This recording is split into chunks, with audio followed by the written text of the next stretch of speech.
is you get to choose who you want to work with. Yes. And you get to choose who you pour into because they pour back into you. And if you're fortunate enough, you find somebody that has a whole lot more energy than you do. And then they really push you. And I will tell you, this gentleman has more energy than all of you combined. He brings it down. He is unbelievable. He's my good friend. And so when we bring him up here, one quick story about him, and then we're going to get him up here. He tells a story about his mom. His mom has passed away. And every time I hear the story, I almost start crying because on her deathbed, she said, "Tom, I want you to go out and change 100 people's lives before you're done on the planet." Now think about that. What does that mean? If someone told you to do that, how would you respond? Especially if it was your mom, right? This guy lives on purpose every single day. He is pouring into his team more than anyone that I know of in this business, and he deserves the biggest round of applause that you've ever given anyone. So pretend it's your biggest rock star, your favorite friend, whoever you love. Get on your feet, give a big ovation to Tom Truong.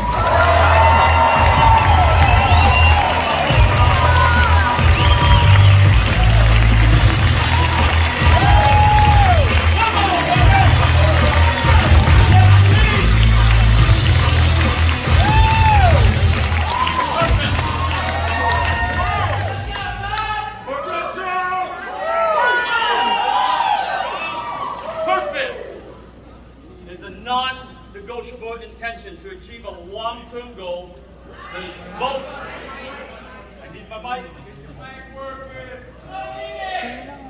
Is it on? My mic on. Hey, we learn to be agile, right? Yeah. All right. Tell me when we're good. Thank you. All right. You guys heard me in the back without the mic, right? Yeah. I love it. So in your app, Build Event 23, it talks about purpose. And purpose is a non-negotiable intention to achieve a long-term goal that is both personally meaningful and changes the world. Here's my question for you. Did you come here over the past 3 days? And do you have a purpose? Are you on purpose? Are you building a thriving real estate business that requires design? A sales organization will live and die. A sales organization will live and die by how you execute what you plan. Are you building with purpose, ladies and gentlemen? That's my question. Life changes over time. That was me as a young kid back in Vietnam. And back in Vietnam, I was born into a middle class, possibly middle upper class family. And both my mom, my dad, and generations before that worked really hard to make their way in life.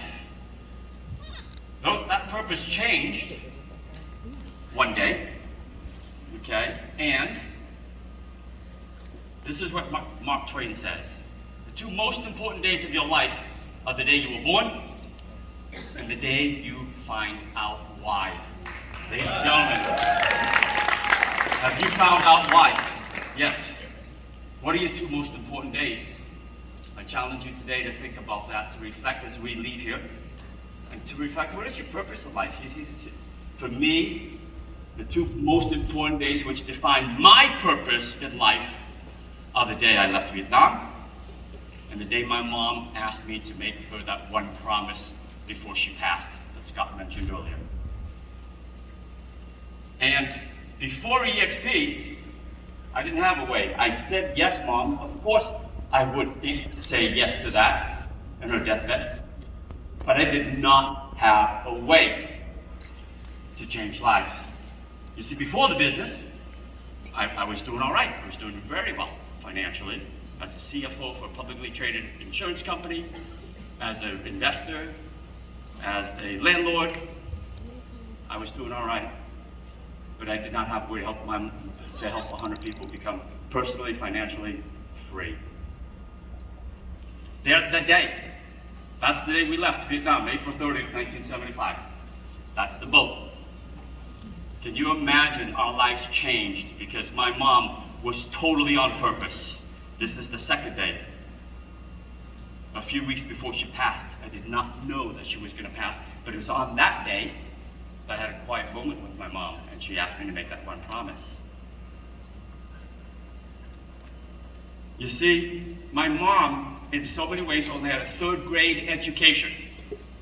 Because back in Vietnam, she had a family business. They wanted her to just stay home, be a mom, raise 8 kids, had 8 kids, and just serve the family and help in the family business. But her purpose was sort of like this here. Strive not to be a success, Tom, but to be of value to humankind. And my mom's purpose was instilled in us and her 8 children. Her purpose in life, when you understand she had to leave everything behind. When the U.S. was announcing that we were leaving the embassies, pulling out of Vietnam, that was about April 27th or something, the word got out that the U.S. is leaving. It was a frantic desperation to go to the bank to get money out. All the banks were shut down. We tried 3 times to get out, and it was the 3rd time that we finally got out, and we left with nothing except the shirts on our back, and each of us had a backpack. And in that backpack was pictures of all my brothers and sisters and my ID, just in case we get separated after the war. That's all we did. There was no money. And her purpose changed on that day. This is us coming into the United States. Only 6 of us made it. The other 2 older brothers were stuck behind in Vietnam. See, my mom's purpose was to give her children the best life possible, and she was willing to die for it. She was willing to die for it, to leave her country, have no idea where we're going. But she knew that one thing when she left was the land of opportunities, America, the United States. And we waited and waited and waited in Guam, which is a U.S. island, for somebody who would sponsor us to come to the country. We got the call to go to Germany. She didn't want to go to Germany. We got the call to go to Paris, to France. We didn't go to Paris. She goes, I want to go to the United States of America, the land of opportunity, the land of the free. And she always asked me, Tom, and all my brothers and sisters, how do you add value to society? You see, she worked 2 full-time jobs, cleaning toilets, cleaning hospital beds to raise 8 kids. And she would be the person that would walk down the street, see a Coke can, pick it up, take that to the recycling center, turn it in for 5 cents, and then send it back to Vietnam to help the less fortunate. That was my mother. I remember going to the grocery store. That's me in the middle. My older brother Tim and my younger brother Jim. I remember going to the grocery store at about 10 years old. That's about 10 years old, yeah. And she asked me to go get groceries because she was working 2 full-time jobs. Went to the grocery store, picked up everything that she wanted me to pick up, and I got in line. Got up to the beginning of the line, and then she rang it up. I pulled out the money, and she goes, "Oh, you're in the wrong line." Wrong line. This is the regular line. That's the food stamps line. See, we got a hand up. The U.S. took care of our family, gave us some food stamps, gave us some housing to get us started. And that was the day I came home to my mom and I said, "Mom, what is this food stamp? Why did it have to be different and go into a different line?" And that was the day I decided, you know what, I'm going to help the family make money and add value to our life. My older brother Tim was 14. At 14 years old, you can get a paper out. And so I helped him get a paper out. I helped him get a big paper out. And then you know it, before you know it, I got my own paper out, baby. I got my own paper out. That's Tim's paper out, that's my paper out. And I recruited back then my friend to go help me deliver newspapers. I had to lie, by the way, when I walked into the Boston Globe newspapers office, and I was really short. Pretend I'm really tall, because you have to be 14. He knew, but he knew the work ethic. He knew the work ethic that my brother and my sister, that goes, you got a job, kid. And not only did I have one paper out after school, when I got a second paper out in the morning.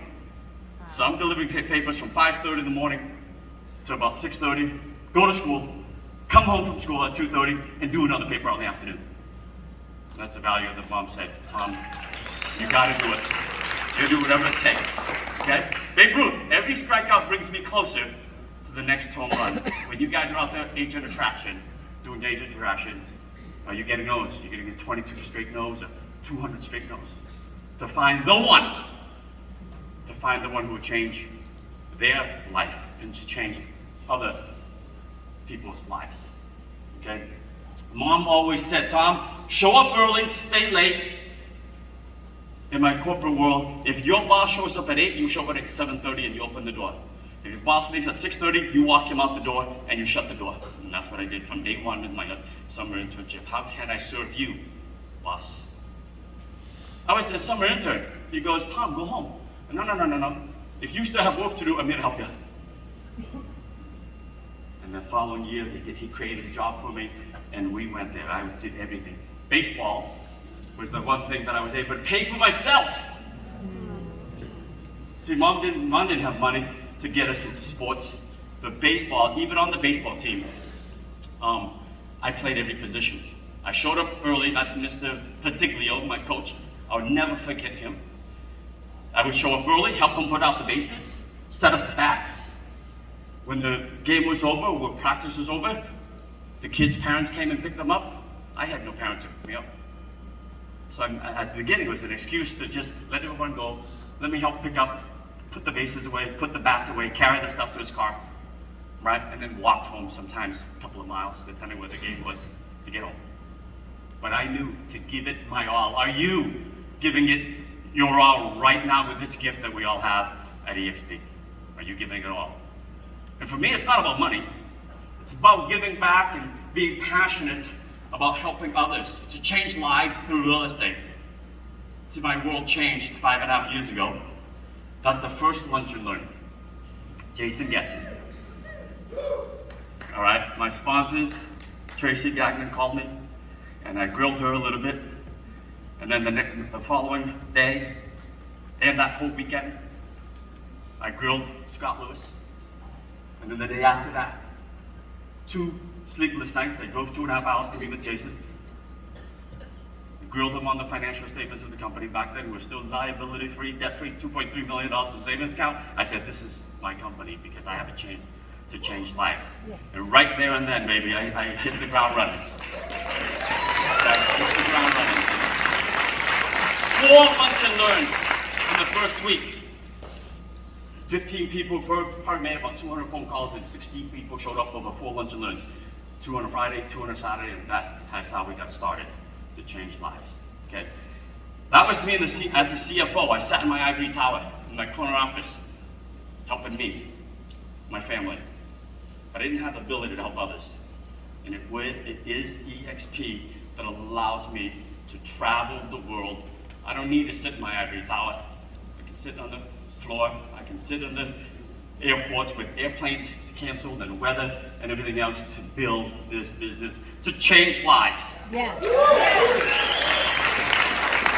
Michael Jordan, I've missed more than 9,000 shots in my career. I've lost over 300 games. 26 times I've been trusted to take the game-winning shot and missed. I failed over and over and over again, and that's why I succeed.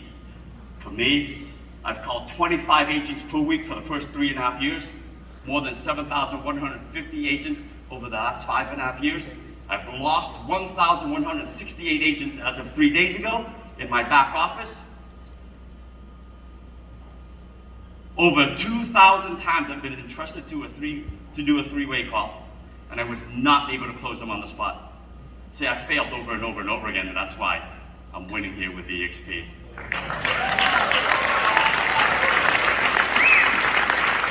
3.5 years into the business, I'm at 416 agents. Hey, I'm not the brightest guy, maybe I'm not the most personable guy, but that's all right. That's all right. You might be thinking to yourself the same thing. Well, you know, Gene is a rock star. He can do it. Brent, oh my God, of course he is. He's a legend, right? They can do it, but not me. I can't be as handsome as Michael Des. All right? But who cares? So on June 20th, when I got my rev share check, I was at 416 agents. And I said to my wife, I said, Marissa, I want to rock the comma. I learned that from Rob Flick, Gene Frederick, Scott Lewis, when they were trying to get the company from whatever the number was to 1,000 agents worldwide at EXP. I said, can I steal that? Can I use that? He goes, absolutely. Go rock the comma, Tom. And there it is. From that day on, I said, Marissa, pack my schedule. I'm going to go on the road. I'm going to find winners. I'm going to find winners. We're going to help them build. And there it is. And by Thanksgiving, we only hit 552 agents. I worked my tail off. Added 130 agents in 6 months or so, 5 months or so. But I knew within those 552, we were now in 3 countries, we're in 28 states, we're in 365 cities, and I knew I could find some leaders, some winners. So I kept going. We're gonna keep moving, keeping along, never stopping. Add more to my calendar. More hotel rooms, more cancel flights. And on December 31st, almost 1,000, almost. I didn't stop because I knew there's people in there who's gonna wanna build. And by January 20th, 996, oh my God. I called Scott, are you sure this is gonna work, man? Because I've been working my tail off. Brent says, building your organization takes a vision for your future that's so big, it powers you through your setback, overcomes your fears, and helps you shatter your limiting beliefs. Did we help you shatter your limiting beliefs this week? Glenn Sanford. I asked Glenn, what is meaning of purpose to you? Glenn says, purpose is the discovering of how what you are doing is really in service of others. It's focusing on the gains others will enjoy through where you focus your time and attention. It's a recontextualizing. He's so brilliant, I can't even pronounce the word. What you do as not work for others, but work in service of others. Those who operate from a sense of purpose are happier and more fulfilled and much more likely to keep going when times get tough, which happens. That's our founder, that's our leader, Glenn Sanford. So we kept going, man. We kept doing this, and guess what? By February 20th, boom, I rocked the comma! All right? My wife, Marissa, deserves as much credit as I do. I asked her about her purpose, and that's what she said. Both the beauty and the tragedy of life is that you, all of you in the audience, have options. You choose to succeed, or you can choose to fail. It's one decision, folks. The rest will follow. So as you leave here today, this week, are you going to make that one decision? This is our schedule 2022. I doubled down. Doubled down. This is not Zoom calls. This is in person, in real life. I need to find the people. Okay, Mark Zuckerberg. The purpose is that sense that we are part of something bigger than ourselves, that we're needed, that we have something better ahead to work for. Ladies and gentlemen, my name is Tom Truong. I am passionate about helping all of you grow. I've never said no to a 3-way call, ever. I might be booked, but I will get on a 3-way call with you. I've never said, I've opened up all of my events. If you want to follow me, it's rockthecomma.com. You are always invited to come and send your prospects. Just text me a picture of who they are, tell me a little about them, and I promise you, I will seek them out in the audience and edify you. Because my purpose today is to do well so I can do good, and I challenge you to do the same. Thank you.